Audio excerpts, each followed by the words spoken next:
Assalamualaikum warahmatullahi wabarakatuh.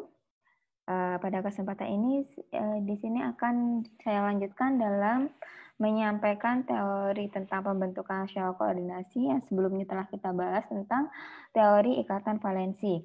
Nah, untuk kali ini kita akan bahas tentang teori medan kristal. Sebelumnya, pada pembahasan teori ikatan valensi, bahwa teori ikatan valensi dalam menjelaskan bagaimana senyawa kompleks terbentuk terdapat beberapa kelemahan. Di antaranya adalah yang pertama bahwa teori ikatan valensi itu tidak dapat menjelaskan bagaimana perubahan kemagnetan senyawa kompleks akibat adanya perubahan suhu. Dan TIF juga tidak dapat menjelaskan bagaimana sih warna atau spektra warna yang bisa dibentuk oleh senyawa kompleks. TIF, teori ikatan valensi, juga tidak dapat menjelaskan bagaimana kestabilan senyawa kompleks itu terbentuk. Nah, dari kelemahan itu, maka di sini lahirlah teori medan kristal yang dia dikemukakan oleh Hans Bethe pada sekitar tahun 1929. Menurut teori medan kristal ini, bahwa dalam senyawa kompleks, interaksi yang terjadi antara ion logam dengan ligan-ligan yang ada itu sepenuhnya dianggap sebagai interaksi elektrostatik, seperti halnya dalam ikatan ionik. Nah, menurut Bethe bahwa ada 3 asumsi yang melandasi lahirnya teori medan kristal. Bahwa di dalam TMK itu yang pertama, ligan-ligan itu dianggap sebagai titik-titik yang bermuatan. Nah, titik-titik yang bermuatan ini nantinya akan membentuk yang namanya medan negatif yang dia nanti akan berinteraksi dengan atom pusat. Dan interaksi yang terjadi antara logam yang nantinya berperan sebagai atom pusat dengan ligan-ligan itu dianggap sepenuhnya sebagai interaksi elektrostatik atau ionik. Nah, bagaimana dengan ligan-ligan yang netral yang dia tidak mempunyai muatan? Nah, untuk ligan-ligan netral, interaksi itu dikaji melalui momen dipolnya. Jadi yang berperan melakukan interaksi untuk ligan-ligan netral adalah momen dipol negatif dari molekul netral itu yang nanti akan diarahkan ke ion logam sebagai atom pusat. Contoh misalkan NH3, di situ momen dipol positif ada di atom N, momen dipol negatif ada di atom H. Nah, seperti hanya kita tahu bahwa pada alam NH3 yang berperan sebagai atom donor adalah N. Nah, di sini berhubungan bahwa N di sini yang memiliki momen dipol negatif. Jadi N lah yang akan berinteraksi dengan si ion logam sebagai atom pusat. Nah, di dalam proses interaksi ini tidak terjadi atau tidak melibatkan orbital-orbital dari ion logam dan juga dari ligan, sehingga tidak ada interaksi antara orbital-orbital dari ion logam dan juga dari ligan. Nah, bagaimana medan kristal itu bisa terbentuk? Nah, misalkan ya misalkan pada ion logam ya, di dalam ion logam ataupun atom logam yang terisolasi, medan negatif ya yang mempengaruhi si ion logam ini, dia ini akan kan awalnya gini, di dalam ion logam atau atom logam yang berperan sebagai atom pusat memiliki orbital D. Orbital D jumlahnya ada 5. Ada DXY, ada DXZ, ada DYZ, ada DZ kuadrat, ada DX kuadrat min Y kuadrat. Nah, ada 5 orbital D di dalam valensi dari atom logam yang berperan sebagai atom pusat. Nah, ketika ada medan negatif, dan medan negatifnya dia memiliki simetri bola, berarti tingkat simetrinya tinggi, maka ketika dipengaruhi oleh medan negatif, maka orbital-orbital dari atom logam ini, terutama orbital D-nya ini, akan mengalami kenaikan tingkatan energi. Karena medan negatifnya itu simetrinya tinggi, maka kenaikan tingkat energinya itu antara kelima orbital itu akan sama. Jadi meskipun tingkat energinya naik, dia akan tetap degenerate. Artinya tingkat energinya tetap sama, tapi lebih tinggi daripada keadaan tingkat energi pada keadaan dasar sebelum ada pengaruh medan negatif ini.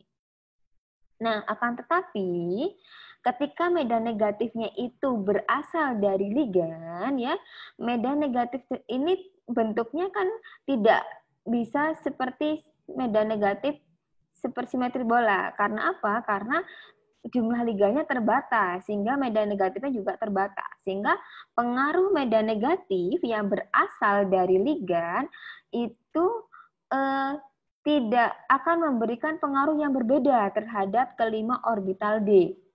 Sehingga 5 orbital D yang ada di atom pusat itu, dia akan menerima pengaruh yang berbeda dari medan negatif yang ditimbulkan ligan.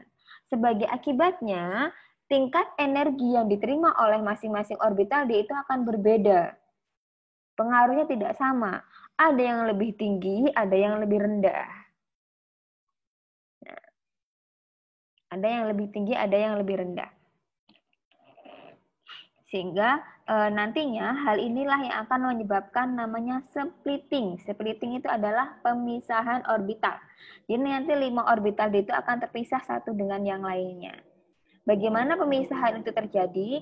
Kita langsung bahas kepada masing-masing kompleks yang ada. Yang pertama yang akan kita bahas tentang kompleks oktahedral.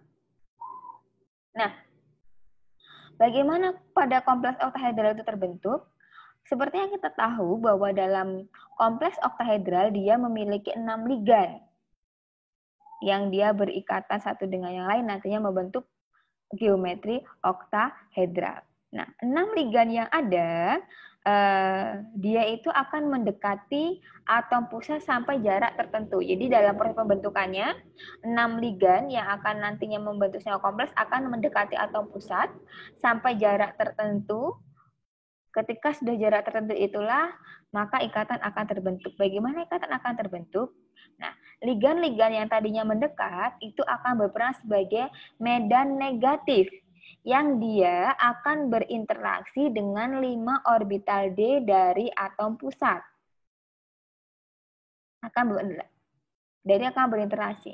Nah, karena interaksinya itu tidak seperti simetri bola, maka interaksi yang timbul antara ligan dengan orbital-orbital di atom pusat itu tidaklah sama. Tidaklah sama. Nah, interaksi ini, ya interaksi secara keseluruhan, bahwa interaksi 6 ligan dengan orbital D untuk komponen orbital dz kuadrat, dx kuadrat, dan dy kuadrat itu ternyata lebih kuat interaksinya dibandingkan interaksi ligan dengan orbital dxy, dxz, dan dyz.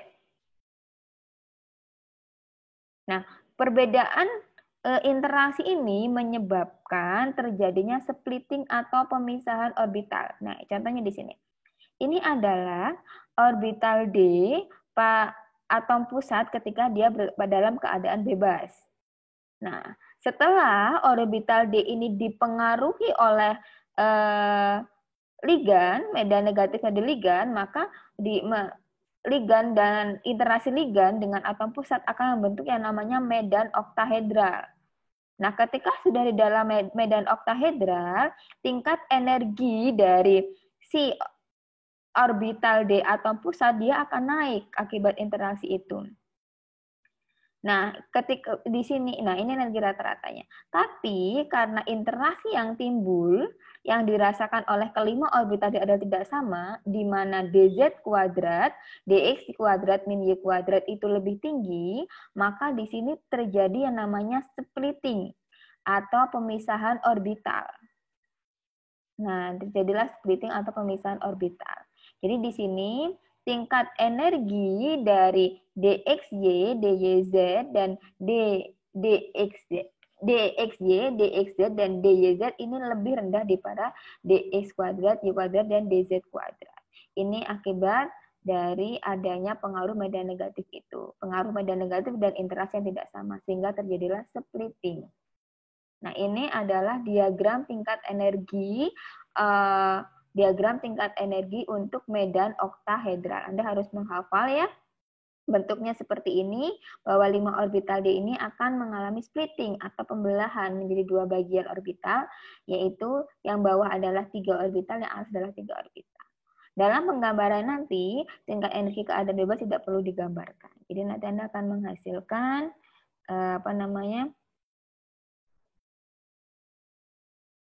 menghasilkan yang seperti ini. Ya, jadi nggak perlu digambarkan semuanya. Nah, saya lanjutkan.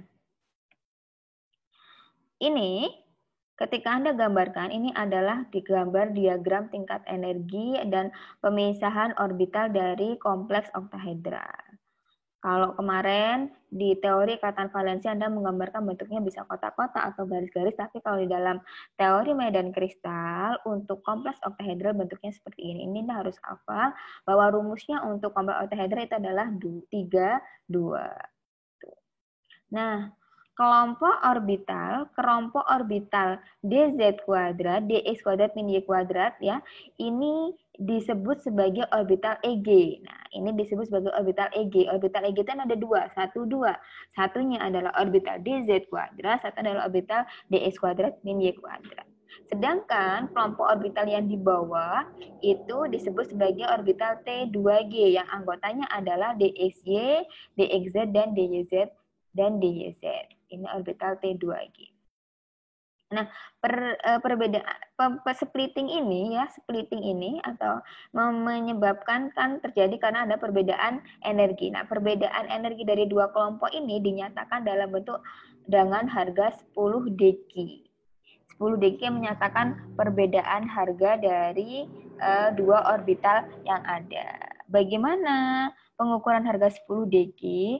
Nah, harga 10 deki ini diukur dari transisi elektronik elektron-elektron yang ada. Biasanya nanti diukur spektrum absorpsinya melalui eksperimen. Nanti Anda bisa baca sendiri bagaimana teknik pengukuran. Nah, selanjutnya tingkat energi rata-rata dari pemisahan ini disebut dengan barycenter atau center of gravity ini, yang garisnya putus-putus ini. Ini namanya barycenter. Nah, orbital EG ini memiliki energi di atas barycenter sebesar 6 deki. Sedangkan orbital T2G memiliki energi di bawah barycenter sebesar 4 deki. Tanda plus dan min ini hanya sebagai tanda. Kalau plus berarti dia di atas barycenter, kalau yang min berarti di atas barycenter. Ini bukan menunjukkan nilai, tapi sebagai tanda plus minnya aja. Ya, jadi Anda harus ingat bahwa ini adalah bentuk dari diagram energi dari kompleks oktahedral. Nanti Anda harus bisa menggambarkannya, Anda harus sabar detail bagian-bagiannya. Nah, ini dari kompleks oktahedral. Nah, selanjutnya bagaimana cara pengisian elektron yang ada untuk kompleks oktahedral? Ini. Pengisian dari kompleks oktahedral itu ditentukan oleh apa? Oleh harga 10 deki dan pemasangan spin. Contoh seperti ini biar Anda nggak bingung. Misalkan, saya akan ngomongkan konfigurasi elektron di sini ya. Misalkan dia ada satu elektron di sini. Kalau menurut Aufbau bahwa pengisian itu dari yang orbital tingkat energinya rendah. Berarti ketika dia ada satu elektron di sini, maka ketika Anda distribusikan ke sebelah sini, maka dia akan ada di bawah. Gitu ya. Terus ketika dia diisi 2 elektron, berarti dia akan ada di bawah. Ya, diisi 3 elektron, berarti dia ada di sini 3. Kalau diisi 4 elektron, pertanyaannya adalah apakah satu elektron itu akan dipasangkan di bagian bawah sini, ataukah dia langsung naik ke atas? Kapan dia dipasangkan, kapan dia naik ke atas? Itu yang akan kita bahas selanjutnya. Nah, pengisian elektron pada medan oktahedral itu ditentukan oleh besaran dari energi 10 dekinya dengan energi pemasangan spin, serta juga ditentukan oleh kekuatan medan yang ada, medan yang dihasilkan medan yang ada. Nah, aturan yang dalam pengisian konfigurasi elektromedan oktahedral yang pertama, dibandingkan dulu antara harga 10 deki dengan P-nya. Ya. P itu apa sih? P adalah energi pemasangan spin. Kan kalau di dalam kita mengkonfigurasikan elektromedan, kita taruh satu-satu dulu. Kalau satu-satu sudah semua, baru kita pasangkan. Nah, untuk memasangkan spin dan membalik spin itu dibutuhkan energi. Energinya namanya energi pemasangan spin yang disimbolkan dengan P. Sekarang, dalam pengisian elektron di medan oktahedral ada dua ketentuan. Kapan dia dipasangkan dulu baru naik dari ke EG, dan kapan dia langsung naik ke EG tanpa dipasangkan. Yang pertama, ketentuannya adalah jika harga 10 deki ya, itu 10 deki tadi masih ingat ya, ini adalah perbedaan energi antara dua orbital T2G dengan EG. Jika harga 10 dekinya lebih kecil daripada P ya, berarti kan di sini energi pemasangan spinnya besar. Nah, secara energetik lebih menguntungkan jika elektron keempat itu naik ke orbital EG, tidak dipasangkan dulu. Gitu ya. Karena apa? Karena kalau dipasangkan dia butuh energi yang besar, kan di sini P-nya lebih besar. Itu. Sedangkan jika harga 10 dekinya lebih besar, berarti perbedaan energinya ya antara T2G dengan EG-nya itu besar, maka yang lebih menguntungkan adalah ketika elektron yang keempat itu dipasangkan dulu baru naik ke atas. Lebih mudahnya coba Anda amati ini. Di sini nih. Di sini, ini kan ada 4 elektron. Ada sama-sama ada 4 elektron. Nah, kapan? Ini kan Anda konfigurasinya 1, 1, 1, 1. Nah, di sini Anda akan distribusikan ke sebelah sini. Ini Anda isi dulu 1, 2, 3. Baru terisi 3 kan? Nah, elektronnya kapan dipasangkan, kapan naik. Nah, dia akan dipasangkan ketika harga 10 dekinya lebih besar. Artinya apa? Perbedaan T2G dengan EG-nya itu besar. Untuk lompat tuh butuh energi yang besar. Nah, maka lebih menguntungkan jika dia dipasangkan di bawah. Simbolnya adalah 10 dekinya lebih besar daripada P. Sebaliknya, jika harga 10 dekinya itu lebih kecil daripada P, artinya apa? Energi untuk memasangkan spinnya itu besar. Nah, maka lebih menguntungkan jika dia dinaikkan. Nah, kapan kondisi yang di sebelah kiri diadopsi dan kapan kondisi yang di sebelah kanan diadopsi? Kondisi yang di sebelah kiri di mana perbedaan tingkat energi 10 deki lebih besar daripada P itu umumnya terjadi untuk kompleks oktahedral dengan medan kuat. Sedangkan harga 10 deki lebih kecil daripada P umumnya terjadi untuk kompleks oktahedral dengan medan lemah. Ciri medan kuat dan medan lemah ditentukan dari apa? Nanti akan kita bahas di belakang. Tapi yang paling mudah Anda mengidentifikasinya adalah melihat dari jenis ligannya. Kalau misalkan ligan F, Cl, Br, I itu umumnya membentuk kompleks dengan medan yang lemah. Tapi kalau dia ligannya seperti NH3, Cn-, nah itu umumnya ligannya kompleksnya ada kompleks dengan medan kuat. Itu. Jadi yang harus Anda pahami adalah medan lemah dan medan kuatnya dulu. Paling gampang nanti menghafalnya kalau dalam medan oktahedral, kalau kompleksnya medan kuat berarti dia dipasangkan dulu. Harga 10 dekinya lebih besar daripada P. Kalau dia medan lemah, berarti dia naik dulu ke EG baru dipasangkan. Harga 10 dekinya kurang daripada P. Itu yang perlu Anda pahami. Sampai sini semoga sudah paham. Ya. Nah, setelah Anda mengkonfigurasikan ini, berarti ini punya miliknya medan kuat, ini miliknya medan lemah. Dari sini akan kita identifikasi bagaimana sifat kemagnetannya. Di mana Anda melihatnya? Anda melihat konfigurasi yang ada di daerah sini. Anda lihat, ada nggak elektron yang tidak berpasangan? Ada 2. Berarti sifatnya adalah paramagnetik yang setara dengan 2 elektron tidak berpasangan. Sedangkan yang di sebelah kanan, di sini Anda hitung ada berapa elektron nggak berpasangan? 1, 2, 3, 4. Berarti dia juga sifatnya paramagnetik dan tapi setara dengan 4 elektron tidak berpasangan. Sifat kemagnetan yang di sebelah kanan yang untuk medan lemah ternyata jauh lebih besar karena di sini 4 elektron tidak berpasangan sedangkan di sini hanya ada 2. Oke, semoga ini bisa dipahami. Kita langsung masuk ke contoh.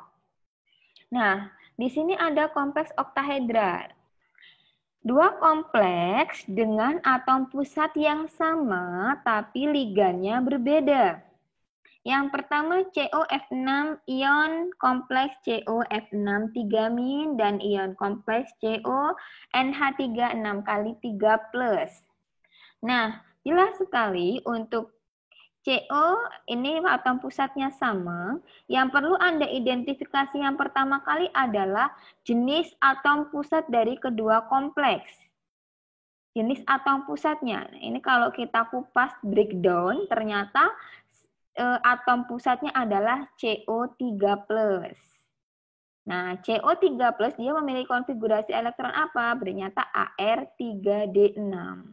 Nah, ini harus Anda cari dulu sebelum Anda mengkonfigurasikan elektron. Ini harus Anda tentukan dulu ya. Baik yang kompleks ini atau ini adalah sama. Setelah Anda mengidentifikasi atom pusatnya, langkah selanjutnya adalah identifikasi kompleks tersebut medan lemah atau medan kuatkah. COF6 3-. Nah, identifikasi pada lemah lihat ligannya. Ligannya adalah F-. Dia umumnya adalah medan lemah. C-ion EC adalah dengan ligan F adalah medan lemah. Maka harga 10 dekinya itu lebih kecil daripada 10 dekinya lebih kecil daripada P. Sedangkan ion kompleks CONH3 dengan ligan NH3 ini adalah medan kuat, maka harga 10 dekinya adalah P. Nah, setelah dari sini Anda gambarkan.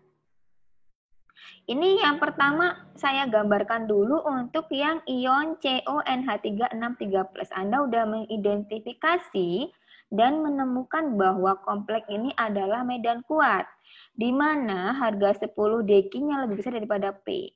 Nah, seperti yang sudah kita bahas tadi bahwa kalau medan kuat itu dipasangkan dulu baru naik ke atas. Ini adalah 3D6, berarti ada 6 elektron ya di sini. Tulis 6, 1, 2, 3, 4, 5. Sudah 5 kan, baru balik dipasangkan 6. Nah, 6 elektron ini mari kita distribusikan ke sini. Nah, ini medan kuat kan ya, berarti 1, 2, 3. Karena medan kuat dipasangkan dulu baru naik, kita pasangkan 4, 5, 6. Habis, berarti tidak ada yang naik ke atas. Ya, sedangkan yang untuk ion COF6 3- yang merupakan medan lemah di mana 10 deki lebih kecil daripada P, Anda hitung 1, 2, 3, 4 ini sama ya untuk di orbital D, kita distribusikan di sini. Untuk medan lemah, naik dulu baru dipasangkan. Ada 6. 1, 2, 3, 4, 5. Masih sisa 1 kan? Balik ke bawah. Dipasangkan 6. Seperti itu cara mengkonfigurasikan. Setelah kita konfigurasikan, kita identifikasi. Yang pertama sebelah kanan. Untuk kompleks CONH3 6 3+. Dari konfigurasi hasilnya, Anda dapatkan bahwa semua elektron ini, konfigurasi elektronnya dituliskan seperti ini. T2G6, karena ada 6 elektron, EG0, karena di sini tidak ada elektron kan ya. Nah, sifatnya apa? Dia magnetik, karena Anda temukan semua elektron berpasangan di orbital T2G. Sedangkan kompleks yang COF6 3-, konfigurasinya menjadi T2G. 1, 2, 3, 4 elektron.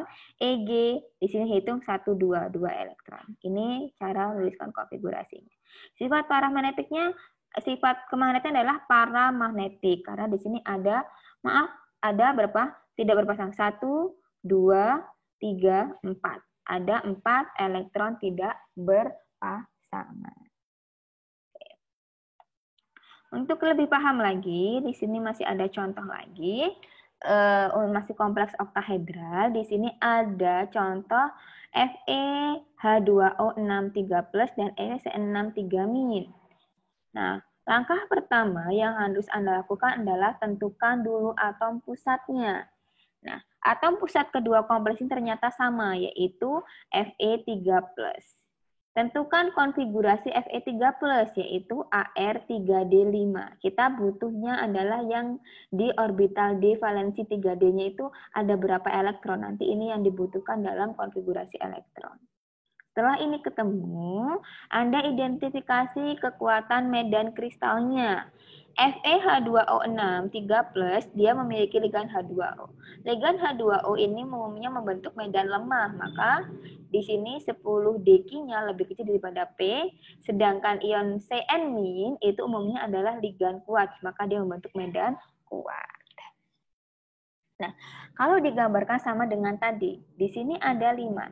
Yang saya mulai dari medan kuat dulu ya, untuk FeCN6 3- yang di sebelah kiri. Ada 5 elektron, 1, 2, 3, 4, 5. Oke, satu-satu ya. Kita distribusikan ke sini. Ingat, kalau medan kuat harus dipasangkan dulu baru naik ke atas. Dan simbolnya di sini adalah 10 deki lebih besar daripada P. Maka dia 1, 2, 3, 4, 5. Cukup ya, tidak ada sisa elektron untuk bisa naik. Sedangkan yang di kiri, untuk yang FeH2O6 3+, di sini Anda hitung 1, 2, 3, karena dia medan lemah ya, dia naik 4, 5. Nah, di sini simbolnya adalah 10 deki kurang dari P. Jadi jangan salah. Kalau untuk medan kuat di sini harus beda. Nanti kalau salah nanti secara keseluruhan akan salah penggambarannya. Ya.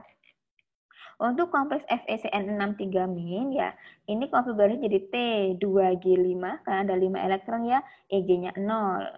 Sedangkan di kompleks yang FeH2O6 3+, konfigurasinya adalah T2G3, Eg-nya 2. Bisa Anda hitungnya di sini sendiri 1, 2, 3. Untuk yang T2G, Eg-nya ada 2, 1, 2. Nah, sifat kemagnetannya bagaimana? Setelah Anda lihat yang dikirim, di sini ternyata masih ada elektron tidak berpasangan. Maka sifatnya adalah paramagnetik yang setara dengan satu elektron tidak berpasangan. Sedangkan di kanan ada 5 elektron tidak berpasangan. Maka sifatnya juga paramagnetik yang setara dengan 5 elektron tidak berpasangan. Yang sini hanya 1 elektron, yang sini 5 elektron. Maka untuk kompleks yang ini disebut dengan kompleks dengan spin rendah karena dia hanya 1. Di sini dikompleks dengan spin tinggi karena ada 5 elektron nggak berpasangan.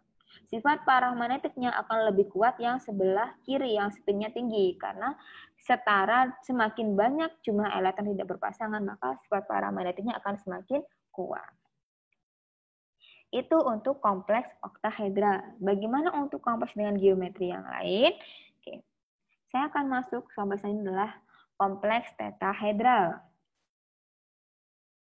Nah, hampir sama prosesnya dengan pembentukan kompleks oktahedral. Pada pembentukan kompleks tetahedral, awalnya 4 ligan yang ada itu akan mendekat ke atom pusat sampai jarak tertentu, sehingga akan terjadi ikatan. Ikatannya itu dimulai dari interaksi antara ligan sebagai medan negatif dengan orbit-orbit ada pusat yang akhirnya akan membentuk yang namanya medan tetahedral. Ya. Pada kompleks tetahedral, ya, indeks G-nya kan kalau tadi kalau di dalam oktahedral Anda kan mengenal orbital T, 2G, dan EG. Nah, kenapa kok ada kata G? G itu menunjukkan bahwa kompleks itu mempunyai pusat simetri. Tapi untuk tetahedral dia tidak punya pusat simetri. Maka G-nya hilang. Jadi nama orbitalnya jadi E dan T2 saja.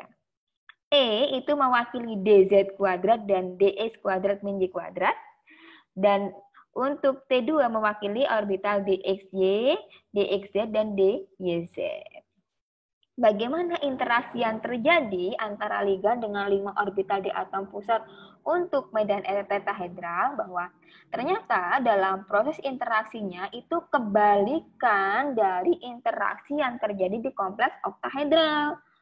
Nah, interaksi ligan, medan negatif dari ligan dengan orbital dz kuadrat dan dx kuadrat mu ternyata kalau di tetahedral itu jauh lebih lemah. Dan interaksi dengan orbital dxy, dxz, dan dz itu jauh lebih kuat. Maka splittingnya atau pemisahan orbitalnya itu kebalikan dari pemisahan orbital yang ada di oktahedral. Kalau tadi di oktahedral yang bawah adalah T2, T2G yang anggotanya adalah DXY, DZZ, dan DYZ. Sedangkan kalau di kompleks tetahedral itu yang bawah adalah E-nya, yang atas adalah T2-nya. Ingat tidak ada G-nya ya, karena dia punya pusat simetri. Jadi kalau di oktahedral kuncinya adalah 32, kalau di tetahedral kuncinya adalah 23. Itu memudahkan Anda menghafalnya. Nah, penggambarannya yang dasarnya nggak usah Anda gambar, Anda cukup menggambarkan seperti ini. Kalau tadi di kompleks oktahedral, ini splittingnya 32, di sini T2G, di sini EG, tapi kalau di tetahedral, kuncinya adalah 2, 3. Yang bawah adalah E, yang atas adalah T2. Nah, ini kebalikannya. Yang perlu diingat bahwa kompleks-kompleks yang memiliki geometri tetahedral itu umumnya hampir semuanya adalah medan lemah. Jadi, medan lemah. Jadi, jarang medan kuat itu kalau BK-nya 4, kan kalau tetahedral BK-nya 4 ya, BK-nya 4, itu kalau dia bentuknya tetahedral, umumnya kompleks yang dihasilkan adalah medan lemah. Nah, seperti yang tadi Anda pahami, kalau medan lemah itu berarti harga 10 dekinya lebih kecil daripada P. Jadi dia ini umumnya hanya diadopsi oleh kompleks-kompleks dengan BK4 untuk medan lemah, yaitu 10 deki lebih kecil daripada P. Dalam mengkonfigurasikan elektron, ingat yang medan lemah bahwa dia naik dulu baru dipasangkan. Coba kita langsung masuk ke contoh. Contoh seperti ini. Ini ada dua contoh. Fe F4 2- memiliki atom pusat yaitu Fe2+, berupa ini Fe2+ ya, diidentifikasi. Dan dia adalah medan lemah.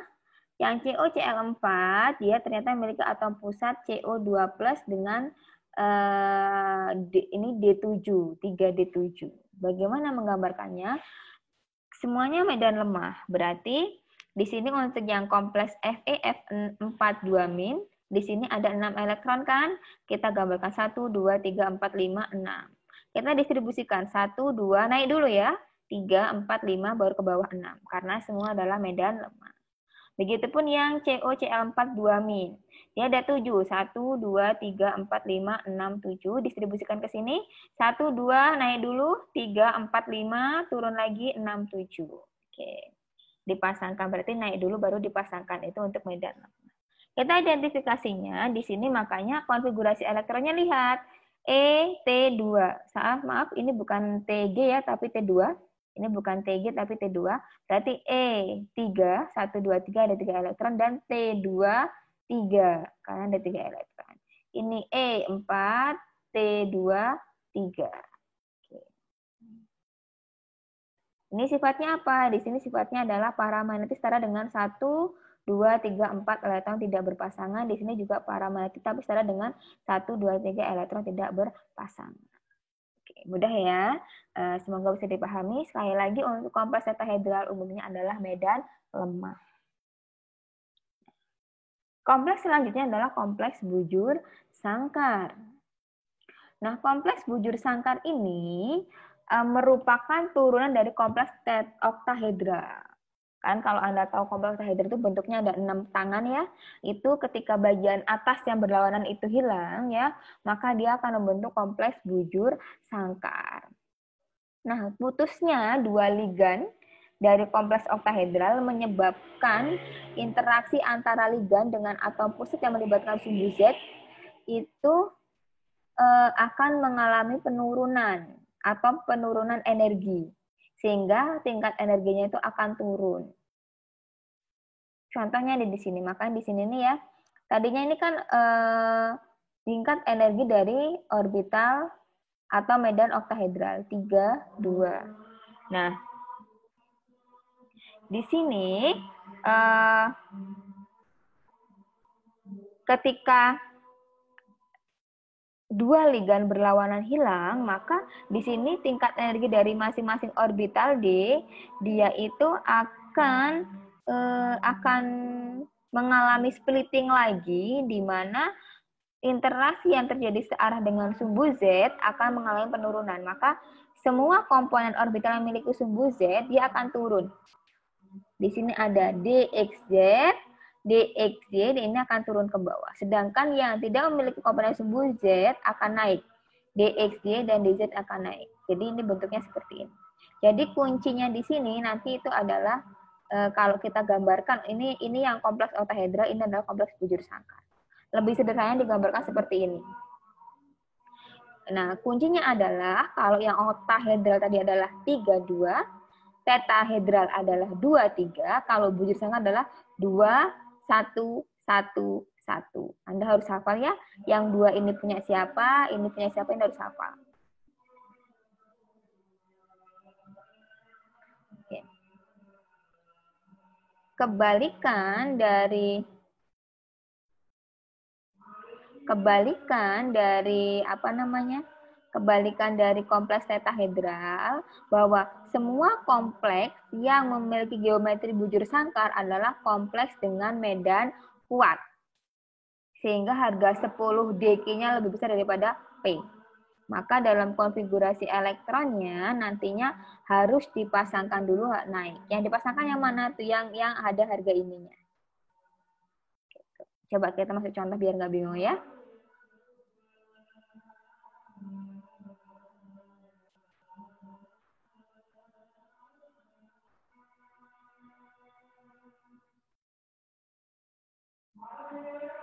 Nah, kita masuk contoh. Contoh yang pertama adalah NiCN42-. Dan di sini ada NiCN42- dan CuNH342+. Satu dulu. Untuk yang NiCN42-, dia atom pusatnya adalah Ni2+. Konfigurasi Ni2+ atau elektron valensi adalah 38, berarti 8 elektron.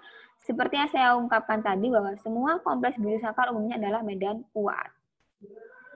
Medan kuat adalah 10 dq lebih besar daripada P. Maka di sini ya saya bentuk buat seperti ini. Anda harus bisa membuat ini, harus hafal ininya. Harus hafal ininya. Maaf kok hilang. Oke, harus hafal ininya. Harus hafal apa? Dx-nya, simbol-simbolnya itu harus hafal. Dan ingat untuk kompleks bujur sangkar adalah 10 dq lebih besar pada P. Nah, cara pengisiannya, karena di sini tadi ada 8 ya. 1, 2, 3, 4, 5, 6, 7, 8. 8 elektron. Cara konfigurasinya untuk orbital ini, dxy, dxz, dan dz dipenuhi dulu. Anda penuhi dulu, semua harus berisi elektron berpasangan, baru yang nantinya ditentukan loncat atau enggaknya di sini. Anda penuhi dulu ini. Anda 1, 2, 3, 4, 5, 6. Ada 6 elektron, berarti sisa 2 kan?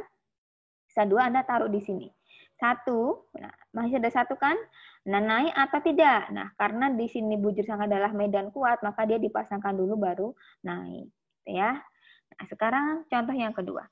CuNH3 4 kali 2+. Di sini atom pusatnya adalah Cu2+ dengan konfigurasi Ar3D9, berarti ada 9 elektron. 1, 2, 3, 4, 5, 6, 7, 8, 9. Nah, kita distribusikan ke sini. Ingat, dua kelompok orbital ini Anda penuhi dulu. Dari 9 sudah dipakai 6, berarti sisa 3. Berarti di sini 10 dq lebih besar daripada P, medan kuat, maka dipasangkan dulu baru naik. Berarti 1, 2, sisanya naik 3. Ya, saya rasa ini gampang. Untuk sifat kemagnetannya Anda lihat yang di sini. Semua berpasangan, maka dia magnetik. Di sini ada nggak yang nggak berpasangan? Ada 1, maka dia sifatnya adalah paramagnetik. Ya. Saya ulangi, tidak sulit. Anda cukup perlu banyak latihan saja untuk memahami ini. Oke, baik. Selanjutnya, untuk yang kasabas berkaitan dengan faktor-faktor yang mempengaruhi kekuatan medan kristal. Nah, faktor-faktor kekuatan medan kristal ada yang pertama ada muatan atom pusat. Ada muatan atom pusat. Nah, Muatan atom pusat itu sangat berpengaruh pada kekuatan medan kristal yang dihasilkan. Bertambahnya muatan atom pusat itu akan menyebabkan gaya tarik elektrostatik antara ligan-ligan dengan atom pusat itu akan semakin kuat. Kalau gaya tarik elektrostatiknya akan kuat, maka ligan itu akan lebih mudah tertarik ke inti dari si atom pusat. Ketika dia lebih dekat ke inti si atom pusat, maka interaksi yang terjadi itu juga akan semakin kuat. Ketika interaksi yang terjadi semakin kuat, maka pemisahan orbital D, 5 orbital D itu, splittingnya itu akan besar. Ketika splittingnya besar, pemisahan besar akan menghasilkan medan kristal yang semakin kuat. Maka kalau kita melihat diagram tingkat energi yang penggambarnya kok ada yang sempit, ada yang besar. Nah, berarti kalau yang dia penggambarnya besar, tingkat perbedaan tingkat energinya besar, itu umumnya kalau di TMK itu lebih stabil. Nah, faktor yang kedua itu adalah jumlah ligan dan geometri kompleks. Semakin banyak jumlah ligan yang terikat di dalam atom pusat, nah, medan kristal yang ditimbulkan semakin kuat, harga 10 Dg-nya semakin besar. Dan pemisahan atau splittingnya juga semakin besar. Sebagai contoh adalah kompleks oktahedral dengan kompleks tetahedral. Ini untuk jumlah ligan. Kompleks oktahedral itu memiliki jumlah ligan 6, sedangkan tetahedral hanya 4. Secara pengukuran bahwa ternyata kekuatan medan kristal dari kompleks oktahedral itu 2 kali lipat lebih besar daripada kompleks tetahedral. Nah, bagaimana untuk yang kompleks tetahedral dengan bujur sangkar? Dia sama-sama jumlah ligannya sama-sama 4, tapi yang membedakan adalah geometrinya. Kalau tetahedral, kalau BK4 dengan geometri tetahedral umumnya adalah medan lemah, sedangkan BK4 untuk kompleks dengan geometri bujur sangkar umumnya adalah ligan medan kuat. Nah, faktor yang ketiga, ini yang paling mudah untuk mengidentifikasi bahwa kompleks tersebut adalah medan kuat atau medan lemah adalah jenis ligan. Di sini ada ya jenis ligan. Kenapa jenis ligan sangat berpengaruh? Karena ligan-ligan itu dapat menghasilkan kekuatan medan kristal yang berbeda pula. Dan di sini Fayan dan Tusida, dia berhasil membuat urutan kerelatifan kekuatan beberapa medan ligan yang dituangkan dalam bentuk yang namanya deret spektrum kimia atau bisa lebih sering disebut dengan deret Fayan-Tusida. Nah, di sini ini bahwa dia semakin di sini semakin besar. Umumnya di sini itu imin, Br, S2- ini akan membentuk ligan H2O. Ini adalah ligan-ligan H2O ke sini ini umumnya adalah membentuk kompleks dengan ligan lemah.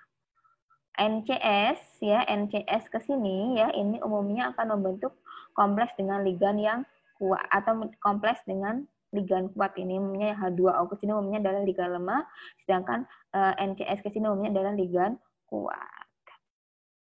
Nah, kenapa? Tapi di sini misalkan kita identifikasi mana ligan antara kekuatan ligan imin, Br lebih kecil daripada Bn-min, lebih kecil daripada Cl-min, lebih kecil daripada F-min. Apa yang menyebabkannya? Itu yang menyebabkannya adalah awan elektron dari masing-masing itu. Nah, di sini ya, awan elektron, kalau gitu kan di dalam satu golongan ya, F, Cl, Br, I. Dari atas ke bawah, jari-jarinya akan semakin besar. Berarti dari atas ke bawah itu awan elektronnya semakin lunak, gitu ya. Kalau awan elektronnya itu akan semakin lunak, maka interaksi yang terjadi itu akan semakin lemah karena jari-jarinya besar tadi. Maka di sini kalau ke bawah semakin lunak, berarti kalau semakin ke atas adalah semakin keras. Semakin lunak, interaksi elektrostatiknya adalah semakin lemah, medannya adalah semakin lemah juga. Sebaliknya, semakin keras interaksinya adalah interaksi elektrik, maka medannya adalah semakin kuat. Di sini ada sama-sama ligan netral adalah H2O. Kekuatan ligan H2O lebih kecil pada NH3. Umumnya ligan dengan kompleks dengan ligan H2O adalah medan lemah dan kompleks dengan ligan NH3 adalah medan kuat. Apa yang menyebabkannya adalah perbedaan keelektronegatifan atom O dan N. Ternyata kan O lebih elektronegatif. Kalau semakin dia elektronegatif, dia itu akan semakin susah mendonorkan elektronnya ke atom pusat. Gitu ya. Maka karena O lebih elektronegatif, maka dia lebih susah mendonorkan. Maka yang lebih mudah mendonorkan adalah NH3. Semakin mudah dia mendonorkan, maka interaksi yang terbentuk semakin kuat dan medan kristal yang dihasilkan pun juga semakin kuat. Contoh lain. Di sini ada dua ligan yang sama-sama atom donornya adalah N, yaitu NH3 sama etilena diamina. Itu sama-sama N. Sama-sama atom N yang berperan sebagai atom donor. Nah, tapi mana yang lebih kuat? Ternyata adalah etilena diamina lebih kuat. Karena apa? Karena etilena diamina dia memiliki dua atom N yang berperan sebagai atom donor. Nah, ketika dua atom donor dari etilena diamina digunakan, dua-duanya sebagai mendonorkan PEB-nya, maka dia bisa membentuk kompleks kepit atau seperti jepit gitu ya. Nah, itu akan jauh lebih kuat interaksinya ketimbang yang hanya satu atom donor. Nah, untuk penjelasan lainnya nanti bisa Anda cari. Nah, itu beberapa penjelasan kenapa urutannya bisa seperti ini. Nah, perlu Anda pahami umumnya adalah AH2 ke sini adalah ligan lemah, NCS ke sini umumnya adalah ligan kuat. Nah, faktor yang keempat adalah jenis ion pusat. Untuk ion pusat, itu bahwa semakin besar muatan ion pusat ini biasanya berhubungan dengan muatan inti efektifnya. Semakin besar muatan inti efektif menyebabkan ligan lebih mudah tertarik ke pusat. Kan muatan inti efektif kan menunjukkan muatan yang sebenarnya ya. Kalau muatannya besar, maka muatan inti berarti kan dia kemampuan dia menarik ligan itu akan semakin kuat gitu kan. Jadi kalau muatan inti efektifnya besar, maka dia akan lebih mudah menarik ligan ke atom pusat. Kalau dia lebih menarik ligan ke atom pusat, maka interaksinya akan kuat. Kalau interaksinya kuat, splitting atau pemisahan orbitalnya itu akan besar. Dan medan kristal yang dihasilkan pun akan semakin kuat. Itu tadi adalah 4 faktor yang mempengaruhi kekuatan medan kristal. Yang paling mudah Anda identifikasi adalah dari melihat jenis ligannya. Oke, baik, semoga ini bisa dipahami. Saya akan melanjutkan tentang energi penstabilan medan kristal. Dari tadi saya sudah menjelaskan berkaitan dengan pemisahan energi. Nah, energi yang terlibat di dalam penstabilan kompleks itu disebut sebagai energi penstabilan medan kristal atau Crystal Fast Stabilization Energy CFSI. Nah, CFSI ini dipengaruhi oleh harga 10 deki dan energi pemasangan spin atau P-nya. Biasanya energi penstabilan kompleks oktahedral ya, saya ngomongkan kompleks oktahedral, untuk yang medan kuat itu lebih besar daripada energi penstabilan kompleks oktahedral dengan medan lemah. Karena apa? Kenapa sih kok energi penstabilan kompleks oktahedral medan kuat lebih besar?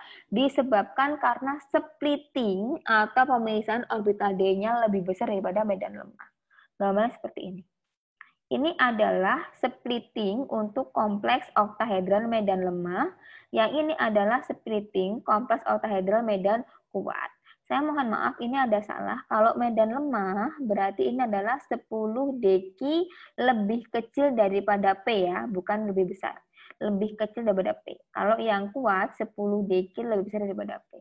Nah, ini Anda lihat yang kuat pemisahannya lebih besar. Nanti kalau Anda diminta menggambarkan perbedaan energi penstabilan kristal medan kuat dengan medan lemah, Anda cukup dengan menggambarkan dari sini. Bedakan antara jarak antara T2G dan EG-nya. Energi penstabilan yang lebih besar diperoleh ketika splitting ini, pemisahan ini lebih besar. Kalau ini tidak, nah ini diadopsi oleh medan lemah, ini diadopsi oleh medan kuat. Jadi lihat dari splittingnya. Gitu ya. Jadi kalau Anda diminta menggambarkan energi penstabilan medan kristal, ingat splitting untuk medan kuat lebih besar daripada yang medan lemah. Itu untuk energi penstabilan medan kristal. Saya lanjut. Nah, ada beberapa fakta eksperimen yang dia itu membuktikan ya atau menunjukkan bahwa memang benar adanya penstabilan energi penstabilan medan kristal. Ditunjukkan dari jari-jari atom pusat dari kompleks yang ada. Ini grafik ini adalah grafik untuk perubahan jari-jari atom pusat. Ini atom pusatnya M2+, untuk kompleks oktahedral medan lemah. Anda ingat ya, kompleks oktahedral itu dia itu elektronnya nanti kalau banyak dia akan naik dulu ke atas baru dipasangkan. Ingat ya. Nah, ketika dia naik, dia butuh energi. Maka dia mengalami penstidakstabilan. Tapi kalau dia ada di bawah, dia mengalami penstabilan. Kita satu-satu. Ketika dia 0 ya, ketika dia 0, di sini energinya. Nah, ternyata ketika ada satu elektron, nah Sc dia mempunyai jumlah elektron 1, ternyata dia ditempatkan di T2G di bawah kan, maka dia mengalami penstabilan. Ti2+ dia memiliki 2 elektron, semua ditempatkan di bawah di T2G, dia mengalami penstabilan. T3 memiliki 3 elektron, semua ditempatkan di bawah T2G, maka dia mengalami penstabilan. Sedangkan ketika ada 4 elektron, ingat karena ini adalah medan lemah, maka dia harus naik dulu satu elektronnya, kan 3 ditaruh di T2G, maka yang satu akan naik ke Eg. Oke, kalau Anda bingung penjelasan saya di sini, Anda sambil menggambar diagram tingkat energinya kompleks oktahedral yang ada T2G dan Eg. Nanti Anda coba dari situ ya. Dia naik kan, yang elektron keempat akan naik dulu, dia akan mengalami ketidakstabilan, maka dia akan naik nih jari-jarinya. Habis itu, ketika elektronnya 5, dia juga akan naik lagi karena masih ditempatkan di Eg. Setelah elektronnya 6, dia akan dipasangkan di T2G, maka dia turun. 7 juga masih dipasangkan turun, 8 juga masih dipasangkan turun. 9 dia naik lagi ke Eg, maka naik lagi, 10 dia juga naik lagi. Nah, ini menunjukkan adanya energi penstabilan di sini. Kecenderungan grafik ini menunjukkan bahwa benar ada penstabilan medan kristal. Contoh lain di sini, ini untuk yang kompleks dengan medan kuat. Ingat medan kuat adalah dipasangkan dulu baru dinaik ke atas. Ini 1 dia di bawah, maka mengalami penstabilan. 2 mengalami penstabilan, 3 mengalami penstabilan. 4, ingat dia tidak naik, tapi langsung dipasangkan, berarti masih di bawah. Berarti masih mengalami yang namanya penstabilan.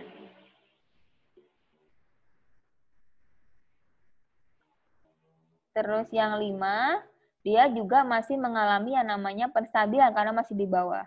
Yang 6 juga dia masih mengalami yang namanya penstabilan karena masih di bawah juga. Sedangkan 7 kan sudah mulai naik ke Eg, maka dia mengalami pentidakstabilan. Yang 8 juga naik ke Eg, mengalami pentidakstabilan. Bentuknya seperti ini. Nah, ini bukti bahwa adanya penstabilan medan kristal. Jadi urutannya adalah seperti itu. Bahwa jari-jarinya yang Sc lebih kecil, setelah dia ke Co, dia lebih besar. Ini urutannya. Oke ya. Itu. Nah, fakta eksperimen lain bisa dilihat dari entalpi hidrasinya juga. Entalpi hidrasi itu biasanya pada saat terjadi pembentukan kompleks dengan ligan aku. Prosesnya itu pembentukan apa adalah eksotermi. Ini biasanya energi yang dibebaskan itu biasanya berhubungan dengan jari-jari atom pusat. Karena H2 umumnya membentuk medan lemah, dia akan berhubungan dengan jari-jari atom pusat untuk medan lemah di sini. Dia setara, jadi semakin kecil energinya juga semakin kecil. Di sini Anda lihat jari-jarinya semakin kecil, maka entalpi hidrasinya juga dia akan mengikuti. Gitu ya. Ini adalah bukti bahwa terjadi penstabilan medan kristal, di mana harga entalpi hidrasinya juga bisa mengalami kecenderungannya sama dengan jari-jarinya. Oke, itu terkait penstabilan medan kristal. Nah, bahasan yang terakhir berkaitan dengan distorsi pada kompleks oktahedra. Distorsi itu apa sih? Distorsi itu adalah penyimpangan. Yang mengalami distorsi itu apanya? Nah, ingat bahwa kompleks oktahedral itu memiliki 6 ikatan. Tapi belum tentu semua ikatan yang ada pada kompleks oktahedral itu sama panjang. Karena apa? Umumnya di dalam kompleks oktahedral itu terjadi distorsi. Dan distorsi itu menyebabkan keenam ikatan yang ada tidak sama panjang. Ada 3 macam distorsi, yaitu distorsi tetragonal, trigonal, dan pelintir. Yang sabah adalah distorsi tetragonal saja. Nah, distorsi tetragonal ini bisa digambarkan seperti ini. Ini adalah kompleks oktahedral normal. Nah, di sini ini adalah kompleks oktahedral normal ya. Di dalam kompleks oktahedral normal ini ya, ketika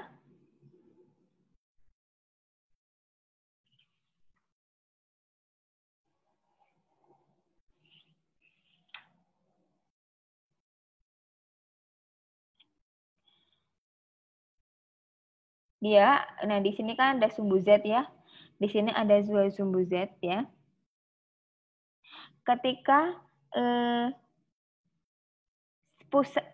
simetri dari si kompleks oktahedral ini yang satu Z, dia bisa mengalami distorsi di mana ligan yang searah sumbu Z bisa saling mendekat seperti ini. Ini dia mengalami Z in ataupun saling menjauh. Di sini mengalami Z out. Ini bisa terjadi karena akibat transisi elektronik ya, yang dia itu bisa menjauh, bisa menyebabkan perbedaan panjang ikatan.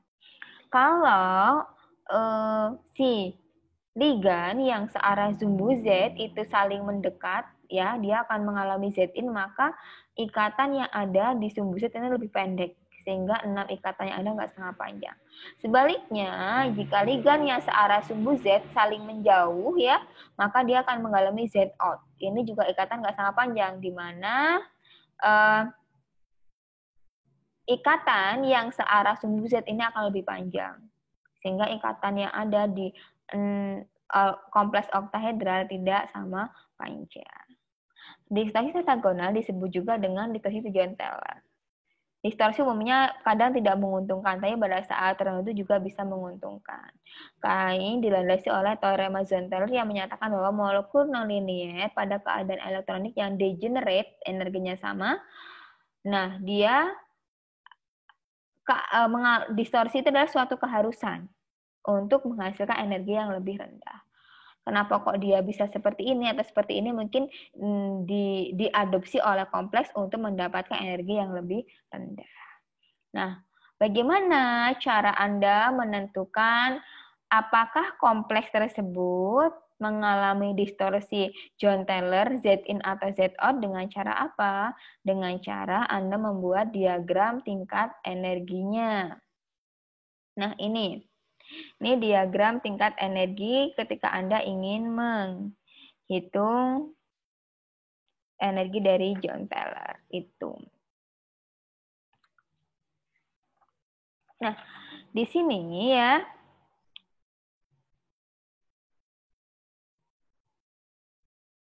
nah, kalau ceritanya kenapa bentuknya jadi seperti ini ya, ketika ya, ini adalah kompleks oktahedralnya ya, nak. 32, ingat 32, T2G dan EG ini adalah splittingnya punya kompleks oktahedral. Untuk Z-in ya, untuk yang Z-in, nah, untuk yang Z-in, dia untuk Z-in ketika, kan tadi untuk yang Z-in berarti kan dua sumbu dua ligan pada sumbu Z ini akan saling mendekat, ya kan? Akan saling mendekat kalau Z-in. Ketika dua ligan pada sumbu Z saling mendekat, ya, ini akan menyebabkan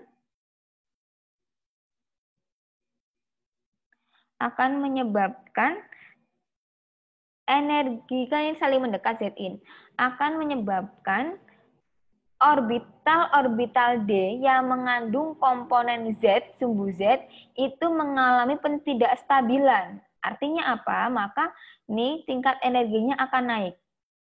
Maka di sini ada komponen DXZ, DYZ, dan Z, dia akan di atas.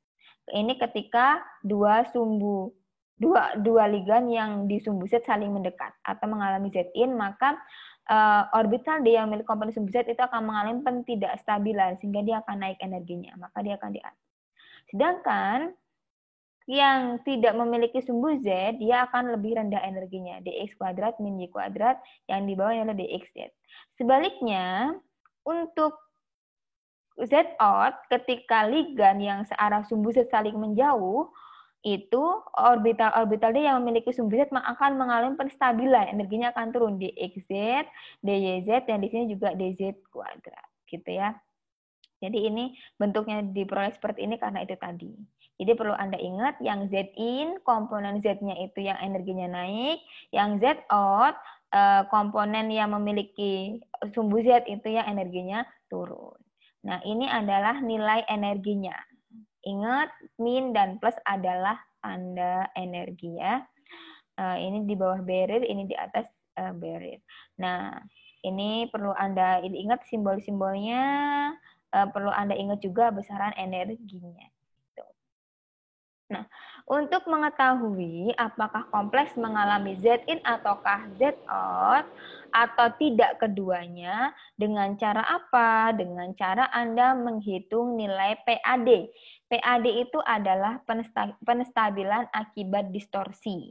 Nah, jika nilai PAD Z-out-nya lebih besar, artinya kompleks mengalami distorsi keluar, menjauh kan ya, dan ikatan yang ada di kompleks tersebut tidak sama panjang, yang searah sumbu Z lebih panjang. Sebaliknya, jika nilai PAD Z-in lebih besar, artinya kompleks mengalami distorsi ke dalam, saling mendekat, dan ikatan tidak sama panjang, yang searah sumbu Z lebih pendek. Tapi ketika Anda menemui nilai PAD Z-out dan Z-in adalah 0, artinya kompleks tidak mengalami distorsi. Dan semua ikatannya ada sama panjang. Bagaimana cara menghitung PAD Z-out dan Z-in-nya? Kita langsung masuk ke contoh. Contoh ini. Ini adalah distorsi tetragonal. Nah, ini misalnya, nanti kalau Anda diberikan kompleks ya, diberikan satu kompleks, misalkan kompleks FeCN6 3 min. Nah, Anda yang harus tentukan adalah atom pusatnya 3D berapa, gitu ya. Itu yang pertama. Di sini, misalkan untuk kompleks yang dia memiliki atom pusat D1.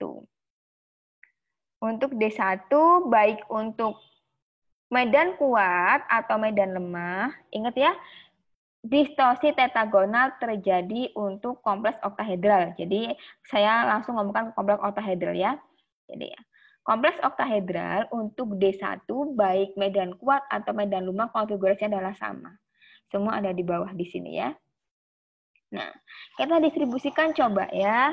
Kita pertama, kita coba distribusikan ke Z out dulu. Z out berarti taruh di bawah kan ada 1. Ke Z in juga ada di bawah 1.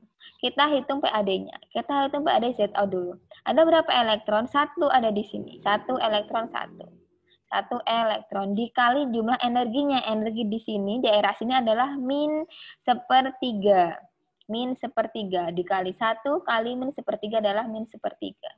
Untuk yang Z in, nah di sini kan 1 ya, 1 elektron juga, 1 elektron dikali, lihat energinya berapa? Min 2/3, min 2/3. Nah, setelah hasil pengalihan adalah min 2/3. Anda bandingkan PAD, Z-out, dan Z-in. Ingat tanda min di sini adalah tanda energi ya, bukan nilai. Nah, yang lebih besar adalah yang mana? Berarti yang min 2/3. Min 2/3 ini lebih besar. Maka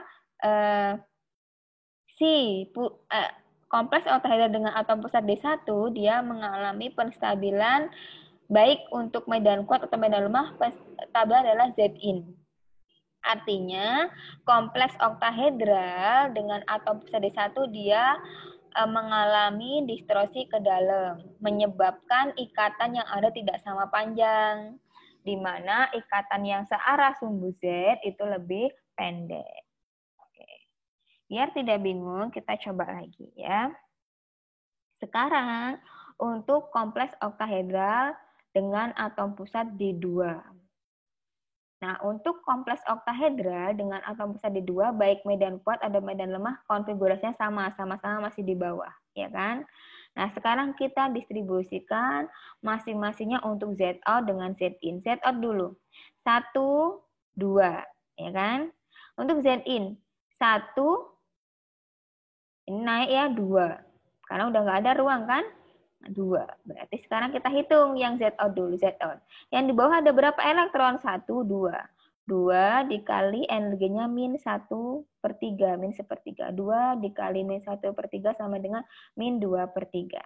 Yang Z in, 1, cuma ada 1 ya, berarti 1 dikali ini min 2/3 ditambah, yang atas kan ada 1 elektron, berarti 1 dikali 1/3. Positif kan 1/3. Ini jadinya min 2/3 ditambah 1/3, hasilnya min 1/3.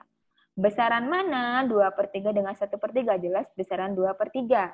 Maka PAD dari kompleks dengan atom pusat D2 adalah mengalami Z out. Dia distorsinya ke arah luar. Artinya apa? Kompleks oktahedral dengan atom pusat D2 ikatannya tidak sama panjang.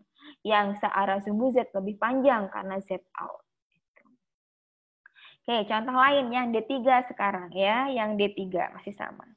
Yang D3 baik kompleks oktahedral medan kuat atau medan lemah, konfigurasinya adalah sama. Ada 3 elektron di sini, 1, 2, 3. Anda distribusikan 1, 2, 3 naik. Yang di sini 1, 2, 3 naik, ya. Nah, sekarang dihitung. Untuk Z out dulu. 1, 2. Ada 2 elektron yang di bawah ya. 1, 2 kali min 1/3. Yang di atas 1 elektron. 1 elektron kali 2/3. 2 berarti min 2/3 ditambah 2/3 sama dengan 0. Ya kan? Yang Z in. 1 ada 1 elektron. Berarti 1 dikali min 2/3. Yang atas ada 2 elektron. 1, 2. 2 kali 1/3. Berarti min 2/3 ditambah 2/3 juga sama dengan 0. Bukan negatif 0 ya, ini 0 aja. Nah, karena PAD-nya baik Z in atau Z out sama-sama 0, artinya apa? Kompleks tidak mengalami distorsi, di mana ikatan yang ada di dalam kompleks, baik medan lemah atau medan kuat untuk atom pusat D3 adalah sama panjang, karena tidak mengalami distorsi. Contoh lain, ini masih untuk yang D4. Sekarang D4. Oke, kita hitung yang D4. D4 untuk medan lemah dan medan kuat sudah berbeda. Yang akan saya bahas pertama di sini untuk kompleks oktahedral atom pusat D4 dengan medan lemah. Untuk medan lemah, ingat bahwa dia naik ke atas dulu baru dipasangkan. Maka konfigurasinya adalah T2G3 dan EG1. Maka ini 1, 2, 3 naik ke atas dulu kan. 1, 2, 3, 4. Nah, di sini Anda konfigurasikan 1, 2, 3. 1, 2, 3. Sisa 1 kan naik ke atas. Anda hitung Z out-nya. Jelas nih ya. 2, 1, 2 kali 1/3 berarti min 2/3. Ditambah 1 elektron kali plus 2/3. Ditambah 1 elektron kali min 2, min setengah. Min setengah. Anda tambahkan aja di sini. Min 2/3 ditambah 2/3, 0 kan? Berarti ditambah min setengah. Berarti hasilnya adalah min setengah. Yang Z in, 1 kali min 2/3, ini ada 2 elektron kali 1/3, 1 kali setengah. Min 2/3 ditambah 2/3, 0, ditambah min setengah. Berarti sama-sama min setengah. Nah, sekarang Anda dapatkan nilai PAD ZO dan Zin sama. Artinya apa? Bahwa kompleks oktahedral atom pusat D4 dengan medan lemah, dia mengalami dua distorsi, yaitu Zin dan Zo, yang nilainya sama, yaitu berarti arah distorsinya ke dalam dan keluar, kadang ke dalam, kadang keluar. Ikatan yang ada tidak sama panjang, kadang lebih panjang, kadang yang subarah kadang lebih pendek, kadang juga lebih panjang. Gitu ya. Sekarang bagaimana untuk kompleks oktahedral atom pusat yang D4 untuk medan kuat? Ingat, medan kuat adalah dipasangkan dulu baru naik, ya kan? Kita hitung. 1, 2, 3, 4. Anda pasangkan dulu, berarti semua ada di bawah, nggak ada yang naik ya. 1, 2, 3, turun lagi ke bawah, 4. Ini 1, 2, 3, 4. Nah, kita hitung dulu Z out-nya. Z out yang di bawah adalah ada berapa elektron? 1, 2, 3. Ada 3 elektron kali min sepertiga. Atas ada 1, berarti 1 kali 2/3. Min 3/3 ditambah 2/3, ketemunya min sepertiga. Yang Zin bawah ada 2, 2 kali min 2/3 ditambah atas ada 1, 2. 2 dikali sepertiga. 2 kali 2 adalah 4, berarti min 4/3 ditambah 2/3, hasilnya min 2/3. Nah, ini lebih besar yang Zin. Energi penstabilan adalah Zin, berarti arah distorsinya adalah ke dalam. Jadi untuk kompleks oktahedral, medan kuat dengan atom pusat 4D4, dia tidak sama panjang. Contoh lagi, biar Anda nggak bingung. Sekarang kompleks oktahedral atom pusat D6 untuk medan lemah. Ingat, medan lemah adalah naik dulu baru dipasangkan. Nah, medan lemah berarti 1, 2, 3, 4, 5, 6. Pasangkan. Di sini ya, 1, 2, 3, 1, 2, 3, 4, 5. Dipasangkan dulu ya, baru bawah lagi 6. Di Zin juga, kan dia naik-naik dulu kalau lemah. 1, 2, 3, 4, 5, baru dipasangkan di bawah 6. Paham ya? Jadi dia naik dulu semua, baru kalau bisa dipasangkan. Itu kalau yang lemah. Kalau kuat dipasangkan dulu. Kita hitung dulu energinya. Z out yang bawah dihitung. Di sini ada 1, 2, 3. Berarti 3 kali min sepertiga ditambah 1 kali plus 2/3. 1 kali 2/3 ditambah 1 atas ya, ini kali min setengah ditambah atas. Ini juga ada 1 kali plus setengah. Nah, kalau Anda jumlahkan, min yang ini, min setengah ditambah setengah sama dengan 0 kan ya? Tinggal yang ini, min 3/3 ditambah 2/3, min 1/3. Oke. Yang ini juga ditambahkan, berarti ini kan min setengah tambah setengah, berarti 0 ya. Yang bawah di sini ada 1, 2, berarti 2 kali 2/3 adalah min 4/3. Di sini 2 kali sepertiga, min 2/3. Min 4/3 ditambah 2/3, hasilnya adalah min 2/3. Oke. Jadi berarti di sini yang lebih besar adalah Zin. Maka untuk kompleks oktahedral atom pusat dengan D6 medan lemah, dia mengalami Zin. Arah distorsinya ke dalam. Ikatan yang ada tidak sama panjang. Ini untuk D6 kompleks oktahedral medan lemah. Bagaimana untuk yang medan kuat? Ingat, medan kuat dipasangkan dulu baru naik ke atas. 1, 2, 3, 4, 5, 6. Berarti semua ada di bawah, tidak naik ke atas. Terus dia distribusikan 1, 2, 3, 4, 5, 6. Semua berpasangan ya. Kalau kita hitung coba Z out-nya. 1, 2, 3, 4. 4 kali min sepertiga. Berarti min 4/3. Yang atas 2 kali 2/3. Plus 4/3. Plus 4/3. Min 4/3 ditambah 4/3 sama dengan 0. Begitupun juga dengan yang ini. Dia hasilnya 0 kan. Min 4/3 ditambah 4/3 sama dengan 0. Nah, untuk kompleks oktahedral atom pusat D6 dengan medan kuat, ternyata dia tidak mengalami distorsi. Artinya apa? Ikatan yang ada adalah sama panjang. Oke, bisa dipahami ya. Untuk selebihnya nanti Anda coba kerjakan latihan soal untuk bisa lebih memahaminya. Nah, selanjutnya yang akan saya bahas tentang warna senyawa kompleks. Warna senyawa kompleks. Nah, warna senyawa kompleks itu bisa terbentuk karena adanya transisi elektron yang terjadi di orbital-orbital D yang belum terisi penuh atau belum berpasangan. masih sendirian. Nah, apabila orbital-orbital dari atom pusat kompleks itu belum terisi penuh, maka elektron bisa mengadakan yang namanya transisi dari tingkat energi terendah ke tingkat energi yang lebih tinggi. Dan transisi ini akan disertai dengan penyerapan radiasi pada frekuensi tertentu. Nah, senyawa kompleks itu dapat berwarna jika transisi elektron tadi itu menyerap sinar di daerah sinar tampak. Kalau dia menyerap di daerah ultraviolet atau di inframerah, dia tidak akan. Tapi dia ketika warna itu bisa disebabkan karena transisi elektron menyerap sinar di daerah sinar tampak. Nah, warna yang nampak gitu kan, misalkan Anda membuat kompleks dengan atom pusat Cu, dia nampaknya akan biru gitu warna senyawa kompleksnya, tapi sebenarnya warna yang diserap adalah bukan biru. Jadi warna yang nampak dari senyawa kompleks adalah warna komplementer dari warna yang diserap. Misalkan warna yang diserap adalah biru, maka kompleks akan nampak berwarna orange. Tapi kalau Anda melihat kompleks yang warnanya biru, berarti sinar atau warna yang diserap dari kompleks itu adalah warna orange-nya gitu. Jadi yang dipantulkan adalah warna komplement dari warna yang diserap. Untuk tahu itu nanti Anda bisa lihat diagram elektromagnetik terkait dengan warna di daerah sinar tampak. Warna itu biasanya berhubungan dengan frekuensi atau panjang gelombangnya. Nah, kadang juga Anda bisa menemukan senyawa kompleks yang dia tidak berwarna.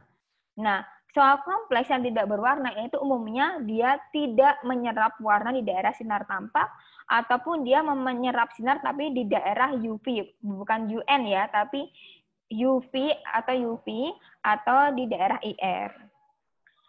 Ada juga senyawa kompleks tidak berwarna, bisa juga disebabkan karena atom pusatnya semua sudah terisi penuh elektron. Semua elektron di orbitannya sudah berpasangan, sehingga tidak terjadi lagi transisi elektronik. Maka dia tidak, karena semua sudah berpasangan, transisi elektron ini tidak bisa menyerap warna di daerah sinar tampak. Nah, selain kompleks tidak berwarna juga, bisa ditemukan juga kompleks yang biasanya berwarna hitam. Suatu kompleks yang berwarna hitam itu dia biasanya karena dia menyerap semua warna di daerah sinar tampak, sehingga sudah blank, makanya dia nampaknya sebagai warna hitam, karena semua warna di daerah sinar tampak diserap olehnya. Nah, warna dari senyawa kompleks itu juga ditentukan oleh kekuatan dari medan kristal yang ada. Nah, contoh ini ya, ini warna dari daerah sinar tampak. Misalnya warna yang diserap itu adalah violet, maka warna yang dinampak oleh kita adalah kuning lemon. Nah, kalau dia warna yang nampak oleh kita warna biru, berarti warna yang diserap adalah warna orange. Jadi adalah warna kebalikannya, ya.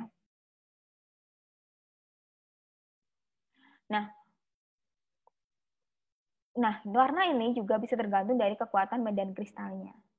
Semakin kuat atau semakin besar kekuatan medan kita suatu kompleks, dia itu memerlukan transisi dengan panjang gelombang yang semakin kecil. Artinya apa? Kalau kompleks-kompleks dengan medan kuat, ya, dia akan menyerap energi pada panjang gelombang yang kecil. Nih, balik ya. Dia akan menyerap energi pada panjang gelombang yang kecil. Artinya warna yang lebih terang yang akan warna yang lebih gelap, ya, warna yang diserap akan dari pucat ke gelap.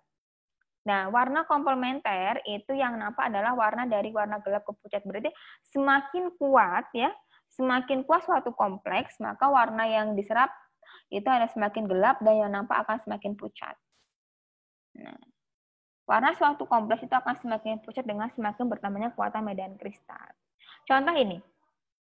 Ada senyawa kompleks dengan atom pusat yang sama Fe3+, yang satunya adalah FeCN63-, dan satu adalah FeCN63-. Nah, di sini yang satu adalah medan kuat, satunya adalah medan lemah. Ion kompleks FeCN63- yang medan kuat, dia akan menyerap pada panjang gelombang yang lebih kecil. Dia menyerap warna yang lebih gelap, sehingga warna yang nampak akan lebih pucat. Sebaliknya, untuk FeCl63- yang dia adalah medan lemah, dia akan menyerap pada lambda yang lebih besar, sehingga dia menyerap warna yang lebih terang, warna senyawa kompleksnya lebih gelap. Sehingga kalau Anda membandingkan, mana sih senyawa kompleks yang lebih terang mana, yang lebih pucat mana senyawa kompleksnya, bahwa senyawa kompleks dengan medan kuat FeCl63- ini lebih pucat daripada FeCl63. Alasnya ini tadi. Ya. Semoga bisa dipahami. Oke, itu terkait penjelasan teori medan kristal. Yang terakhir, meskipun banyak hal bisa dijelaskan dengan teori medan kristal, namun teori medan kristal ini memiliki banyak kelemahan. Kelemahan itu berhubungan dengan asumsi yang mendasari dari teori ini, yaitu interaksi elektrostatik antara atom pusat dan ligan, yang sepenuhnya benar-benar dianggap sebagai interaksi elektrostatik. Nah, kalau yang seperti ini, dari asumsi ini harusnya ya, medan yang timbul oleh ligan yang dia memiliki muatan negatif itu harusnya lebih kuat dibandingkan ligan netral. Tapi pada kenyataan tidak sebaliknya. Contoh misalkan seperti ini. OH- dan H2O kompleks yang terbentuk oleh ligan OH- hidrokso dengan H2O itu jauh lebih kuat kompleks dengan ligan H2O ditimbang OH-. Padahal OH- memiliki muatan negatif, H2O adalah netral. Nah, itu contohnya. Yang lain, ligan ya dengan momen dipol besar harusnya menghasilkan medan lebih kuat dibandingkan dengan momen dipol kecil. Namun kenyataannya tidak, gitu ya. Pada kenyataannya tidak demikian. Contohnya misalkan ya, H2O dengan NH3. H2O memiliki momen dipolnya lebih besar ketimbang NH3. Harusnya kalau mengikuti asumsi itu ligan kompleks dengan ligan H2O harusnya lebih kuat, tapi pada kenyataannya kompleks dengan ligan NH3 jauh lebih kuat daripada H2O.